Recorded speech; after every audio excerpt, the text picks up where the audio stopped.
दोस्तों आज एक न्यूज़ मुझे जो है देखने के लिए मिली। हैदराबाद की एक 24 साला जवान लड़की, उसको किसी ने कहा कि दुबई में ब्यूटी पार्लर का काम है। उसका पासपोर्ट बनाया गया और पासपोर्ट बनाकर उस लड़की को दुबई के लिए रवाना किया गया।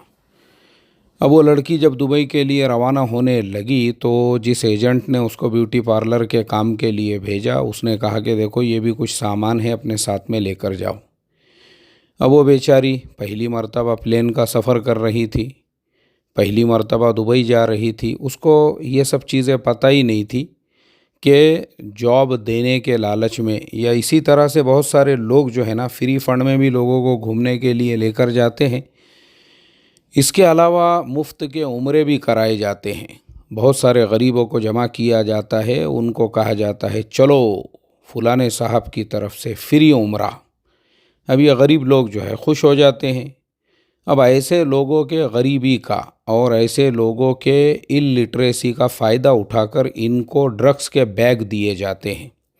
इनके ज़रिए से स्मगलिंग कराई जाती है, इनको इस्तेमाल किया जाता है स्मगलिंग के लिए।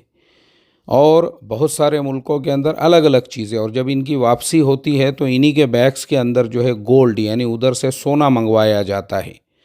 तो दोनों तरह से जो है ना इन गरीबों का इस्तेमाल होता है। अब प्रॉब्लम उस वक्त होती है जब ये एयरपोर्ट के ऊपर अरेस्ट हो जाते हैं। अगर ऐसे ही निकल गए तो बहुत अच्छी बात है, उनकी किस्मत है। लेकिन जैसे ही अगर वो पुलिस के रडार में आ गए और नरगे में आ गए तो मैं आपको बता दूं कि ये सारे मुल्कों में मौत के अलावा इसकी दूसरी सज़ा नहीं है। सीधे सीधे चाहे वो सऊदी अरबिया हो या दुबई हो, ये मुल्कों के अंदर ड्रग्स स्मगलिंग की सज़ा सिर्फ मौत है।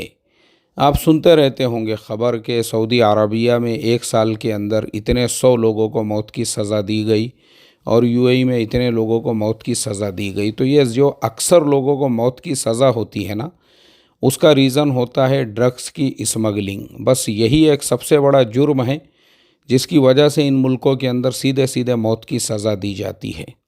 और ये जो बेचारे गरीब होते हैं इनको लुक़मा बनाया जाता है, इनको शिकार बनाया जाता है। और शिकार बनाने वाले कौन लोग होते हैं? ये होते हैं फ्री में उम्रे के लिए भेजने वाले, मुफ्त में गरीबों को उम्रा कराने वाले। बेचारा गरीब तो खुश कि फलाने हाजी साहब ने हमको उम्रा करा दिए। अरे भाई, हाजी साहब ने उम्रा नहीं कराए, तुमको स्मगलिंग के लिए इस्तेमाल किए। तुम्हारा जब तुम गए थे तुम्हारे पास में जो बैग्स दिए गए थे उसमें ड्रग्स था, और जब तुम वहाँ से वापस आए तो उसमें सोना था। हाजी साहब का धंधा ही है स्मगलिंग का। अब देखो इस तरह से गरीबों का इस्तेमाल हो रहा है और पूरे गांव में महल्ले में हाजी साहब की वाहवाही हो रही है कि हाजी साहब ने इतने गरीबों को उम्रा करा दिए, उतने गरीबों को उम्रा करा दिए। और हाजी साहब ने वो गरीबों के ज़रिए से करोड़ों रुपये कमा लिए। ये है धंधा हमारे आज के ज़माने का। तो वो बेचारी गरीब लड़की भी जो हैदराबाद की थी वो खुश, उसकी वालिदा भी खुश कि चलो, वो तो एजेंट का शुक्रिया अदा करने लगे, भाई बहुत बहुत शुक्रिया तुम्हारा, तुमने हमारे बेटी को ब्यूटी पार्लर की जॉब लगा दी है। अब वो जो लड़की है वो भी खुश, सब शुक्रिया अदा कर रहे हैं। और एजेंट भी जो है वो इतना बड़ा इनका मोहसिन बना, उसने कहा कोई बात नहीं, पासपोर्ट वगैरह नहीं है, मैं बना देता हूँ। अब देखो वो लड़की के पासपोर्ट की कॉपी मैं देख रहा हूँ, मेरी नज़रों के सामने है। वो पासपोर्ट बना है 9 मई 2025 को, और लड़की को रवाना किया गया पासपोर्ट बनने के 8 दिन के बाद में। और उसी वक्त में जो है वो लड़की बेचारी गिरफ़्तार हो गई। अब आप सोचो, यानी 8 दिन के अंदर अंदर पासपोर्ट भी बन गया और पासपोर्ट के 8 दिन में वीज़ा भी आ गया और लड़की को भेज दिया गया दुबई के सफ़र पे। अब उसके पास में जो बैग था, वो बैग जब पकड़ा गया और पुलिस ने उसको अरेस्ट किया तो यहाँ पे वालिदा परेशान कि बेटी को जाके 15 दिन हो गए, बेटी का कोई आता नहीं, पता नहीं, कोई ख़बर नहीं है। 15 दिन के बाद उस लड़की का फ़ोन आया अपनी वालिदा को, यानी उसकी माता जी को, और उस लड़की ने यह कहा कि फ़िलहाल वो दुबई की जेल में है और उसके साथ में ऐसा ऐसा फ्रॉड हो चुका है। तो देखो दोस्तों, ये जो इंसिडेंस है उस लड़की का, अब वो लड़की वहाँ की जेल में है, माँ यहाँ अकेली है। और आपको ये भी बता दूँ साथ में कि वो लड़की एक बच्चे की माँ भी है, यानी उस लड़की का डिवोर्स हो गया था जिसकी वजह से वो लड़की कोई रोज़गार तलाश कर रही थी। तो यहाँ पे एक और पॉइंट को मैं हाईलाइट करना चाहूँगा।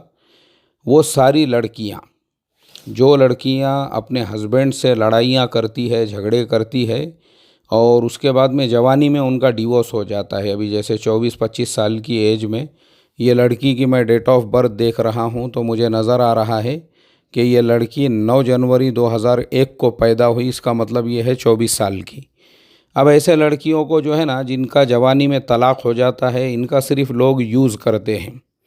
एजेंट यूज़ करता है, पासपोर्ट बनाने वाला यूज़ करता है, ये यूज़ करता है, वो यूज़ करता है। अगर ऐसे लड़कियों की जल्दी से दूसरी शादी नहीं की गई और ये लड़की अगर अपने आप में ही ये कहती है कि मैं आयरन लेडी हूँ, मैं दुनिया से टक्कर ले सकती हूँ, मैं वुमन एम्पावरमेंट का जो है झंडा बुलंद करके दुनिया में कामयाबी के झंडे गाड़ दूंगी, तो ये बहुत बड़ी गलत फहमी है। मैं आपको बता दूं, ऐसी लड़कियों को आगे ले जाकर जो है ना, सिवाय कोठों पे बिठाने के दूसरा और कोई धंधा यानी कोई और ज़रिया नहीं रहता है।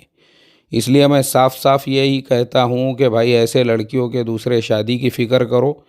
पहले तो दूसरे शादी का मसला बात का है, पहला मसला तो यही है, मियाँ बीवी ने जब शादी की है, लाखों रुपया ख़र्चा किया है, तो एक दूसरे के साथ मोहब्बत से, प्यार से निभा के रहना चाहिए। ज़िंदगी के अंदर छोटी छोटी जो बातें होती है ना, उसको इग्नोर करना चाहिए, नज़रअंदाज करना चाहिए। यहाँ पे प्रॉब्लम जो होता है, चाहे वो लड़की के रिश्तेदार हो या लड़के के रिश्तेदार हो, दोनों भी आग लगाने का काम करते हैं।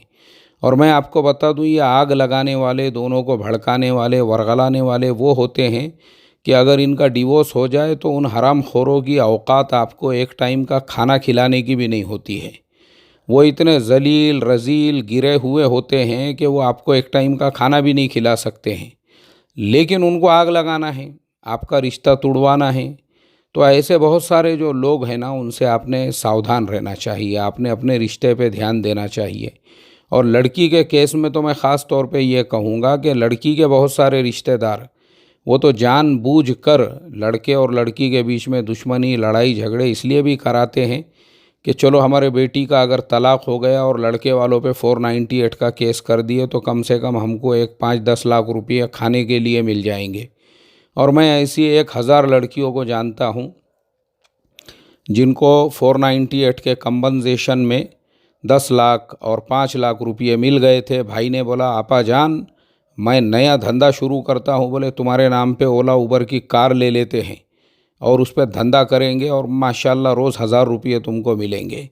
भाई पैसे लेके भाग गया, अब्बा ने पैसे लेके भाग गए, भौनी ने पैसे लेके भाग गया और ये बेचारी आज लोगों के घरों पे या तो बर्तन धो रही है या तो फिर अल्लाह हिफाजत फरमाए।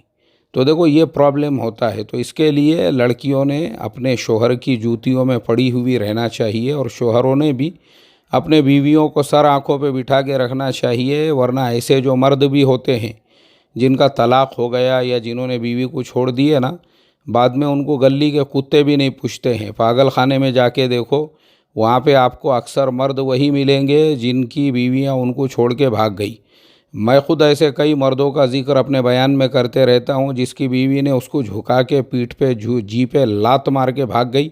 अब उसके बाद वो पागल कुत्ता पूरे गली को काटने में लगा हुआ है। तो ऐसे आपको बहुत सारे मर्द भी मिल जाएंगे, बहुत सारी औरतें भी मिल जाएंगी। तो इसके लिए बेहतर यही होता है भाई मियाँ बीवी प्यार मोहब्बत से रहे। पहला पॉइंट तो ये है। अब अगला पॉइंट, जो लोग बाहर मुल्कों को सफ़र करते हैं ना भाई, तो ये बात मैं अपने वीडियोस में 1001 बार बोल चुका हूँ, फिर 1000 दूसरी मर्तबा बोल रहा हूँ। चाहे आपका कोई सगे से सगा रिश्तेदार हो, कितना भी करीबी हो, कोई चीज़ ले जाने लाने के लिए अगर आपको कोई बोल रहा है ना, कभी भी किसी का कोई सामान ले जाना नहीं, लाना नहीं। इसीलिए मैंने इससे पहले भी कई वीडियोस में बताया, मैं south Korea, China, Thailand, Malaysia वगैरह अकेला जाता हूँ, अकेला आता हूँ। उसका रीज़न यही है, कोई जान पहचान वाला मुझे एयरपोर्ट पे भी मिला तो मैं दूर से सलाम करके उसको रवानगी के आदाब दे देता हूँ। क्यों?